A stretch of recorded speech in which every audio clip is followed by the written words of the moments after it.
Okay, saya Muhammad Syariza bin Yusof. Saya bekerja di Family Mart Malaysia. So saya sebagai assistant manager dekat store Mesa Mall Nilai. Okay, kalau pergi Nilai tu satu je Family Mart ada. Kat situ lah saya bekerja.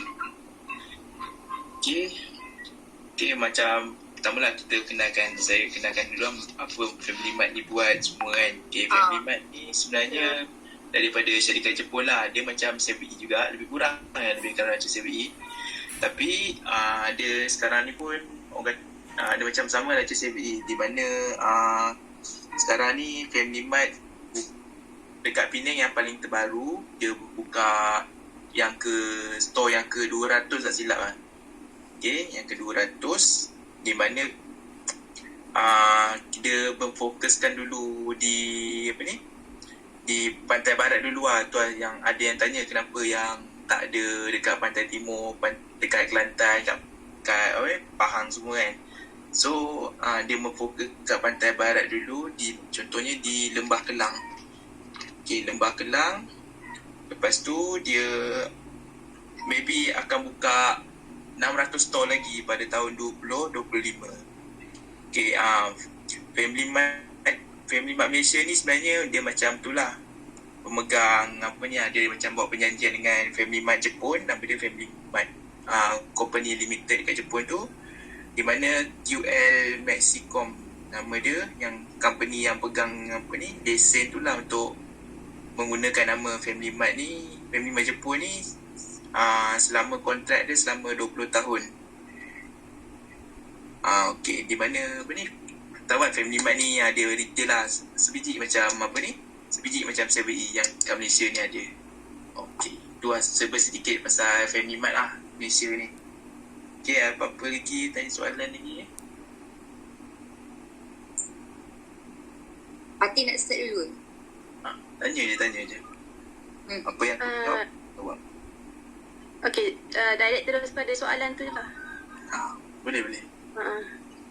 Okay, untuk soalan pertama, nak tanya kesan pandemik COVID-19 terhadap perniagaan Family Mart pada masa sekarang. Okay, sejak bulan 3 lagi hari PKP hari tu, kesan ni sangat banyak lah kepada yang retail ni. Sebab apa?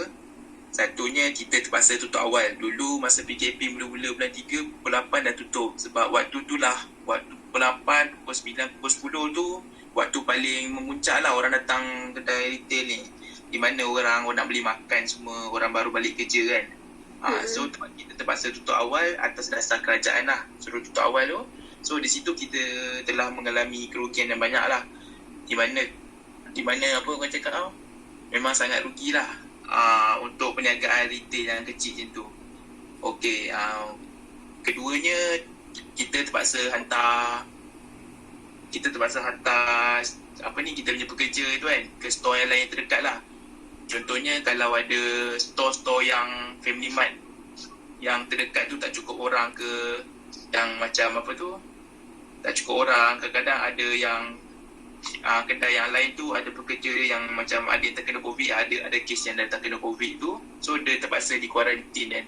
So kita terpaksa lah hantar kita punya pekerja tu ke store yang pekerja yang dah kena COVID tu kan. Kadang-kadang ada yang ramai, ada yang sikit kan. Lepas tu contohnya kat KLA tu antara store Family Mart yang kata yang kata dia macam untung dia sangat banyak lah, di mana dekat KLA harga Family Mart dia lain sebab dia kenakan cukai dekat Family Mart tu. So daripada situ orang-orang yang kerja KLA yang selalu pelancong lah yang beli kat Family Mart kat KLA ni. So disebabkan kedai Family Mart tu tutup, ada 3 store dekat KLA tu tutup, so mengalami kerugian sangat banyak lah. Sebab Family Mart KLA ni antara orang kata yang hasil harian yang paling tinggi lah dekat Malaysia ni. So daripada situ sangat Family Mart terpaksa tu lah, ada yang diberhentikan kerja, kebanyakannya ditransfer lah ke store-store lain yang berdekatan. Okay. Yang untuk yang kesannya yang tu lah. Yang 3 tu lah. Okay. Lepas tu langkah yang diambil untuk mengatasi kekangan yang ada. Okey, langkah yang diatasi tu disebabkan store-store yang tutup tu terpaksa macam cakap store tu dah tutup tau, tapi kita macam buat apa ni cakap, kita akan hantar barang-barang yang store yang kedai yang tutup tu ke store-store yang lain lah. Sebab apa? Kalau barang-barang tu ada tarikh luput, tarikh luput ni biasalah, kalau tarikh luput ni kita terpaksa buang barang-barang tu semua. So nak langkah-langkah yang dia ambil tu, dia akan hantar barang-barang yang contoh dalam store kat KLIA semua tu kan, dia akan hantar ke store-store yang lain lah yang berdekatan. Okey, yang keduanya yang saya cakap tadi lah, pekerja tu diorang akan transfer, diorang tak akan buang pekerja, diorang akan transfer pekerja tu ke store-store yang lain lah. Okey, yang ketiga ni kita telah bekerjasama lah dengan Foodpanda semua, dengan Foodpanda. Lepas tu sekarang ni ada Family Mart online lah, ada app dia boleh download. Di situ kita bukan memfokuskan walk-in customer je lah, kita memfokuskan kepada online juga. Okey, lepas tu pada masa yang sama, yang dalam store tu kita orang buat macam-macam lah promotion. Kadang-kadang kita buat contohnya kita bagi brochure ke, kita bagi macam perkenalkan produk-produk baru. So kadang-kadang orang ni tak tahu produk-produk baru Family Mart ni. Korang pun tak tahu kan produk Family Mart yang baru kan. Okay, kita perkenalkan dia. Kadang-kadang orang ni benda-benda yang Family Mart tak kenal ni, kita kena bagi tahulah diorang. Lepas tu kadang-kadang yang contoh saya cakap tadi, barang-barang yang yang dah transfer kat tu, kita kena macam jual lah. Kalau boleh kena pulun sale. Sebab sebab kita punya gaji tu berdasarkan sales store kita tu. Kalau kadang-kadang dia akan tolak lah gaji kalau store kurang sale yang tu lah. Okay, tu lah Family Mart buat sekarang ni. Contohnya kalau dari segi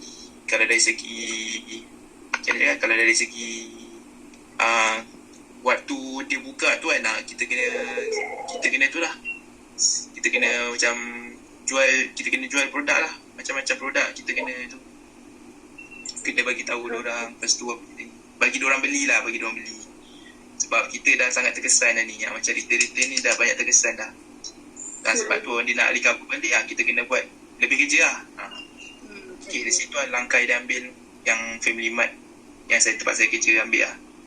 Lepas tu dari segi saya juga buat buat ordering. Kalau buat ordering tu, diorang ada kadang-kadang tu HQ yang sendiri yang buat ordering tu. Sebab diorang nak habiskan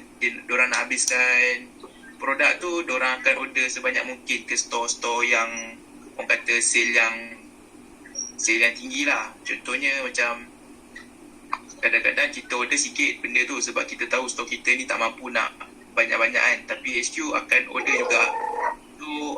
Daripada situ produk banyak memang sangat banyak, kita kena habiskan. Itulah apa yang diambil oleh orang atasan HQ lah, apa yang dia buat sekarang ni. Langkah yang dia ambil untuk kurangkan kesan daripada COVID-19 ni. Okay, ada lagi soalan? Okey, next soalan, bentuk bantuan yang diberikan oleh franchisor, kerajaan ataupun NGO. Okey, selalunya yang bantuan ni kita orang lebih kepada itulah NGO lah. Kalau yang macam dari segi bantuan kerajaan ni kebanyakan dia dari segi cukai lah. Lepas tu cukai yang dia kenakan tu dikurangkan lah sikit. Tu dah lebih banyak bantu untuk kurangkan kos company tu. Okey, yang NGO pula dia lebih kepada macam bantuan-bantuan bantuan-bantuan kemanusiaan. Lepas tu ada bantuan kewangan jugalah daripada daripada orang-orang yang luar lah, yang ada kaitan dengan Family Mart ni. Okey, next soalan, yang ni panjang sikit dia punya soalan. Okey, adakah franchisee masih perlu membayar royalty dan yuran lain walaupun tahap penjualan menurun atau berhenti sementara dari tanggungjawab kewangan mereka? Okey. Atau terdapat bayaran yang dikenakan, bagi contoh lah. Contoh barang syarat yang dikenakan tu dia still sama lagi lah.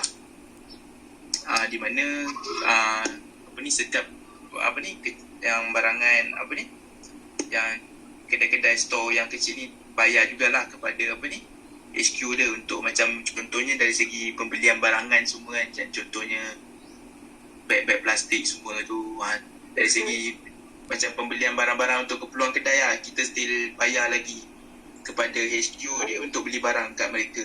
So daripada situ HQ daripada situ kita dia macam kita terpaksa mengeluarkan sikit lah duit daripada keuntungan syarikat harian, daripada store punya keuntungan lah, untuk kita bayar sebagai royalty kepada diorang lah.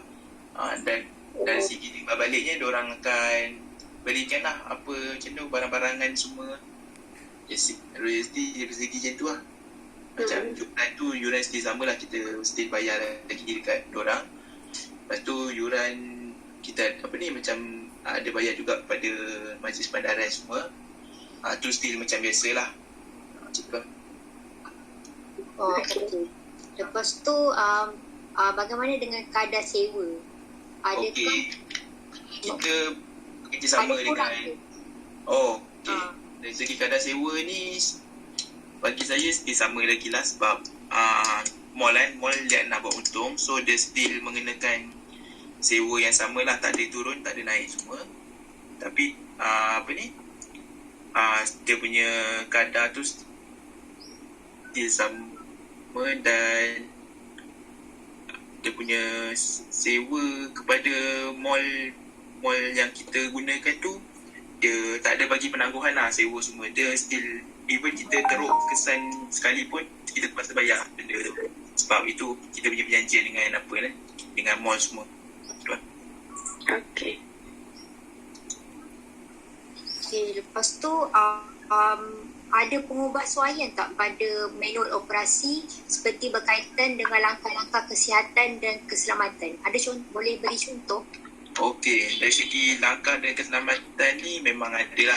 Kita kena terpaksa ikut SOP daripada Kementerian Kesihatan, di mana ada penjarakan sosial semua, pakai mask. Kalau tak pakai mask memang kita orang akan halau customer keluar untuk pakai mask balik sebelum kita masuk ke dalam store kita orang lah. Lepas tu penggunaan sanitizer semua, itu sangat diwajibkan lah, sebab kita pun menyediakan sanitizer dekat pintu-pintu masuk ke store Family Mart kita, di mana kita akan letak letak pengesan suhu semua. Kita akan catat lah setiap siapa yang masuk tu kena catat seperti biasalah, catat maklumat semua. Lepas tu di mana kadang-kadang ada dari segi macam majlis bandaran pun kadang-kadang ada datang juga buat pemantauan, di mana kalau mereka akan datang setiap 1 bulan sekali lah untuk tengok kita punya kedai ni, kedai kita ni kotor ke, kedai kita ni bersih. Lepas tu dia tengok juga kadar kemasukan semua. Okay. Selain tu mall juga pun buat sanitize juga kedai tu untuk sekejap lah. Lepas tu dia akan dia akan buat lah 1 bulan sekali kan untuk buat sanitasi kedai, sebab kita punya kedai ni macam-macam orang masuk. Kadang-kadang orang tu kita tak tahu. Kadang-kadang biasa banyak foreigner kan. Banyak foreigner ni kita terpaksa ambil langkah yang drastik lah untuk menangani benda dari segi kesihatan semua. Kalau untuk kesihatan macam tu lah. Kalau keselamatan ni kita lebih kepada tu lah. Kan setiap mall kan ada guard dia. Kita akan menyuruh guard tu buat pantauan lah ke kedai-kedai ni, untuk melihat untuk keselamatan lah setiap mall, kedai dalam mall tu. Lepas tu itu sajalah kalau untuk yang manual baru yang SOP kita kena ikut tu. Okey. Lepas tu ada lawatan oleh wakil franchisor ke kedai franchisee yang boleh dilakukan hampir tanpa face to face. Adakah? Okey, kalau kalau lawatan wakil franchisor ni, diorang selalunya datang ke kedai lah untuk melihat sendiri macam mana keadaan kedai tu. Diorang akan datang 3 bulan sekali lah. 3 bulan sekali tu diorang akan datang untuk lihat kedai. Contoh macam apa ni, audit diorang akan buat 3 bulan sekali. Lepas tu wakil-wakil daripada company, wakil-wakil daripada company lah akan datang apa ni, untuk ke kedai tu untuk buat pemantauan lah. Macam mana kedai, apa sia-sia kedai. Lepas tu dokumen tu semua akan apalah, dia akan check lah satu persatu. Lepas tu apa ni, kalau selalunya yang paling terbaru ni ada wakil daripada Jepun kot datang apa ni. Diorang akan tu lah, diorang akan apa ni, asingkan diri lah. Lepas tu diorang akan datang ke kedai kita ni untuk melihat sendiri macam mana Family Mart Malaysia ni dijalankan lah. Dan akan datang wakil dalam 3 bulan sekali lah. Okay. Lepas tu apa ni ada amalan biasa baru di kedai yang diluluskan oleh franchiser. Apa amalan yang baru? Amalan baru ni tak adalah baru sangat, cuma dia lebih kepada online sale lah. Online sale ni apa ni, diorang macam sekarang ni yang terbaru, yang apps baru tu, diorang boleh beli barang, semua barang-barang yang Family Mart online. Just type dekat tu je, dekat app tu nanti ada tu lah, pengantar akan hantar barang tu. Dan selebihnya semua direct daripada kedai lah, kita beli walk daripada kedai. Yang amalan biasa yang baru ni, contohnya dari segi tu lah, kedai apa ni, waktu operasi kedai lah, tak menentu. Sebab kadang-kadang 2 minggu, contohnya apa ni, retail ni diorang kadang-kadang diubah waktu operasi tu yang saya cakap tu. Bagi kita orang ni barulah benda ni. Selama ni 24 jam tu kita orang tak kisahlah kan. Memang tak tutup lah. Sekarang ni waktu operasi sekarang ni pun dah tak menentu. So itu apa ni lah, amalan baru. Lepas tu kadang-kadang contohnya kalau ada apa ni, ada yang macam berita-berita baru daripada HQ tu, kita kena ambil tahulah. Sebab diorang ni kadang-kadang yang orang HQ ni, yang bahagian marketing semua, dia tak turun dia tak turun ke kedai. Yang turun tu semua yang bahagian-bahagian manager lah. So kita kena ambil tahulah pasal apa yang norma-norma baru yang diorang buat semua. Yang untuk waktu tu itu je lah yang baru, yang dulu sampai sekarang. Okey. Ada memanfaatkan ekonomi digital dalam perniagaan norma baru. Seperti saya kata tadi aku pandai dengan Family Mart apps online tu. Okey. Lepas tu, apakah bentuk operasi perniagaan yang dijalankan dalam tempoh MCO dan RMCO? Adakah pemegang franchise memfokuskan perniagaan pada makan malam, pengambilan atau lebih semasa penghantaran? Okey, kita sebagai Family Mart ni kan ada jual makanan, ada jual barang-barangan keperluan harianan. So kita memfokuskanlah ketiga-tiga tu sekali. Di mana sekarang kalau boleh buka sampai pukul 12.30 malam, 1 pagi semua, diorang akan fokus kepada oden tu lah. Barang-barangan yang macam fruit, macam-macam barangan oden. Yang tu kita kena buat banyak lah, sebab customer ni kadang-kadang apa ni, nak makan lapar malam yang biasa lah kan. So daripada situ kita memfokuskan lebih kepada tu lah, makan malam semua kan. Lepas tu kita juga selain pada oden tu, kita menyediakan air lah, air kopi semua. Lepas tu kepada yang macam contohnya ada makanan-makanan apa ni, makanan-makanan ready to eat semua tu, kita sediakan lebih banyak lagi lah. Sebab kebanyakan daripada customer kita ni selalunya suka datang malam lah banding datang pagi. So kita akan fokuskan pada makanan malam semua. Lepas tu apa ni, dari segi penghantaran tu kita bekerjasama dengan ada satu company namanya PKT Corporation lah nama dia. Itu yang lebih kepada macam penghantaran barang Family Mart ni lah ke store daripada sekarang ni saya beritahu tadi tu sebelum sebelum PKP dengan selepas masa PKP ni dari segi kita buat ordering tu lagi banyak lah berbanding dengan dulu kita tak buat ordering banyak-banyak sangat.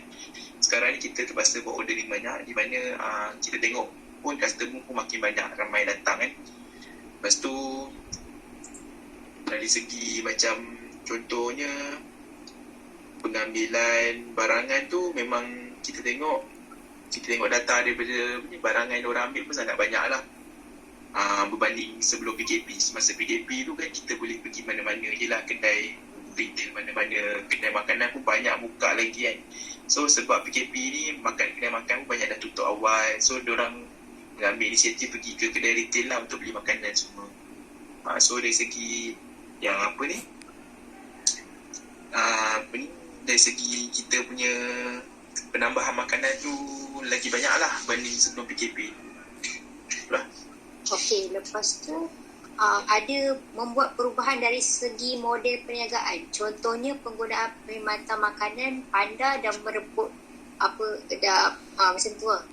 Okey, dari segi itu memang ada lah, itu memang salah satu kita punya macam mana kita punya cara lah untuk kita, macam orang kan tak boleh keluar kan sekarang ni kan. Tu Foodpanda semua tu sebagai kita medium lah untuk kita salurkan apa yang kita jual tu kepada mereka lah. Lepas tu yang ada Family Mart online tu pun ada, itu pun yang terbaru lah dari segi kita nak gunakan medium tu untuk menghantar makanan kepada pelanggan tanpa face to face lah. So maknanya mereka akan buat lebih banyak ordering online lah berbanding ordering masuk. Ordering kita walk in masuk kan. Okey, lagi satu. Adakah franchisee menghadapi masalah bekalan bahan mentah terutamanya semasa MCO? Berikan contoh masalah yang ada. Okey, dari segi makanan ni memang tak ada masalah lah. Kita nama orang yang buat makanan kita ni nama dia QL Kitchen. QL Kitchen ni memang diorang kata mendapat ordering yang sangat banyak lah daripada semua store. So diorang pun akan buat lebih lah, memang lebih daripada store yang macam store tu kecil kan. Diorang akan buat lebih lah walaupun even store tu kecil. Dari segi barangan memang cukup sebenarnya. Cuma cuma kemampatan kita punya store tu je lah yang menjadi masalah dah kepada kita. Kalau dari segi barang-barangan, bahan mentah semua tak ada masalah. Memang sangat banyak. Okey, lepas tu